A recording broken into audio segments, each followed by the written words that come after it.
चलिए, तो hello everyone, Radhe Radhe सभी को। आई होप सब अच्छे होंगे, मस्त होंगे, स्वस्थ होंगे और अपने काम को अच्छे से करते होंगे। तो जिससे आप सभी को पता है कि बीएससी नर्सिंग का एक छोटा सा प्रयास रहा, और अगर आप इसे अच्छी तरह से फॉलो करते हैं, ऐसा नहीं है कि कहीं बाहर जाएं या फिर बड़े इंस्टीट्यूट में जाएं तो भी सिलेक्शन होगा। जितना कंटेंट पढ़ाया जाएगा, अगर ये भी कर लेते ना, आपका सिलेक्शन आराम से होगा।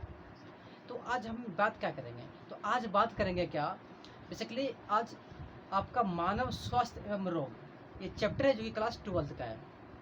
अब इसके पीछे कई सारी कारण है कि हमने आखिर 12th का ही क्यों स्टार्ट किया। उसके पीछे कारण है, मैं कभी इसके बारे में बाद में बात करूँगा। सबसे पहले बात करूँगा कि इस चैप्टर में क्वेश्चन कहाँ से आते हैं और कितने आते हैं। तो 2 या 3 क्वेश्चन आते हैं इस चैप्टर से। इसका मतलब ये है कि 8 से 12 मार्क्स आपको मिल जाएगा।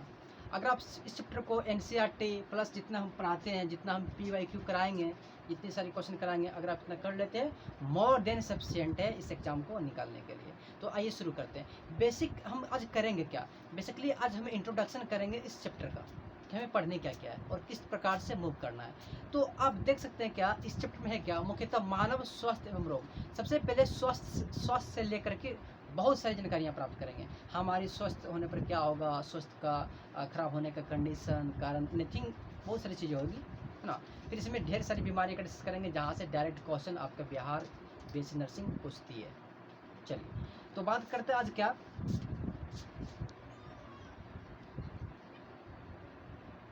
चलिए मानव स्वास्थ्य एवं रोग। बेसिकली बिहार बीएससी नर्सिंग 2 या 3 क्वेश्चन पूछता है, मतलब 8 से 12 मिनट पूछता है। बेसिक इंट्रोडक्शन है क्या आज। तो बहुत पहले लोगों ने क्या किया कि कुछ ऐसे, मतलब कि किसी को बताया गया कि तुम स्वास्थ्य की परिभाषा किस प्रकार से दे सकते हो। तो सब अपना अपना आए और स्वास्थ्य की परिभाषा देते गए। जिसका परिभाषा सटीक था वो रखा गया, जिनका नहीं था वो रिजेक्ट किया गया। तो हुआ क्या, शुरुआती के तौर में गुड ह्यूमर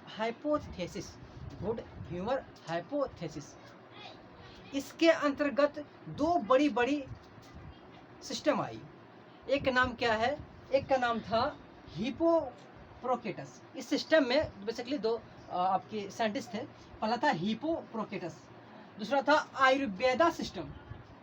इन्होंने सबसे पहले हिपोक्रेटस एंड आयुर्वेदा सिस्टम, ये स्वास्थ्य की परिभाषा को डिफाइन किया।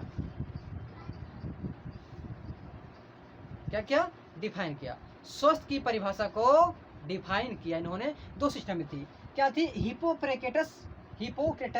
हिपोक्रेटस, ऐसे ध्यान से बोलिएगा, आयुर्वेदा सिस्टम, ये स्वास्थ्य की परिभाषा को डिफाइन किया।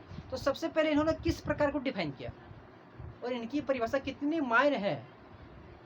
दरअसल मैं बता दूं, इस परिभाषा को रिजेक्ट कर दिया गया था। तो हमें क्यों पढ़ना है, तो सबसे पहले ये जानना है क्या कि आखिर हमारी गुड ह्यूमर हाइपोथेसिस के सिद्धांत के अनुसार जो परिभाषा बोला गया स्वास्थ्य की, एक्चुअली में ये सही है या फिर गलत है। तो परिभाषा इस प्रकार बोला गया, ऐसा बोला गया कि आपकी माइंड और आपकी बॉडी को चलाने के लिए, दोनों का संतुलन बनाने के लिए एक विशेष प्रकार की तरल पदार्थ पाए जाते हैं, और ये तरल पदार्थ संतुलित अवस्था में पाए जाते हैं। ये बता रहे थे क्या, ये बता रहे थे हिपोक्रेटस और आयुर्वेदा सिस्टम, ये बता रहे थे क्या, आपके शरीर और बॉडी, आपके शरीर है ना, और आपकी मन की स्थिति और आपकी शरीर के बीच कुछ तरल पदार्थ पाए जाते हैं जो संतुलन अवस्था में पाए जाते हैं। देखिए क्या लिखा हुआ, क्या कि स्वस्थ को शरीर और मन की ऐसी स्थिति माना जिसमें शरीर के कुछ तरल संतुलित अवस्था में पाया जाता है।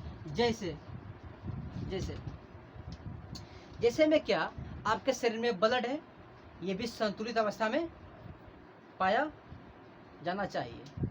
और एक है येलो बाइल। येलो बाइल क्या है, ये लिक्विड है, आपके लीवर से निकलता है। जस्ट क्या है, ब्लैक बाइल, ये भी लिक्विड है जो आपका प्लीहा से निकलता है। अगला क्या है, ब्लड है, कफ है। तो ये सब एक संतुलन मात्रा में आपकी बॉडी में है।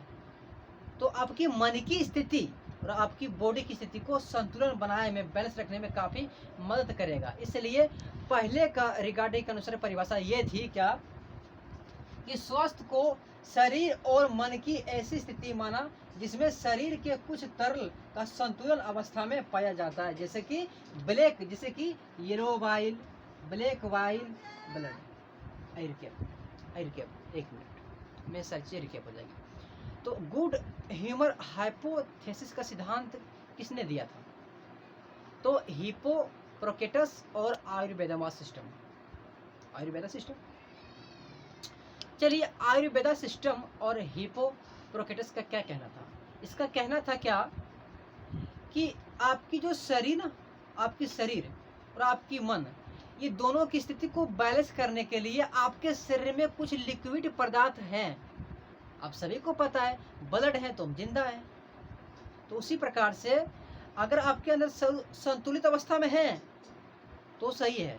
तो स्वस्थ की परिभाषा पहले ऐसे ही बताया गया था कि कुछ तरल पदार्थ है जिसमें एक निश्चित मात्रा में, एक संतुलन मात्रा में आपके शरीर में होनी चाहिए, जैसे आपका लीवर, प्लीहा और कफ। ठीक था।